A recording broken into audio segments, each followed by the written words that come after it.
masyado na napabaya yung bahay. So ito yung labas ng bahay.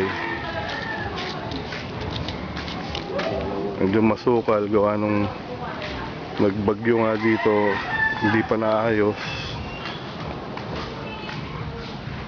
Yan. Ito yung labas.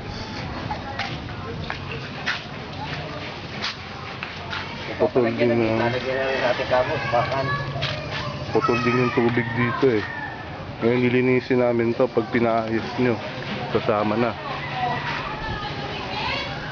Masukal na to. Yan lahat yan.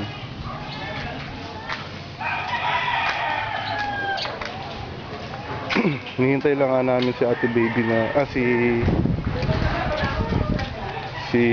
tita kung ano sasabihin gawa ng nakaraan. Ang sabi niya ipapagawa.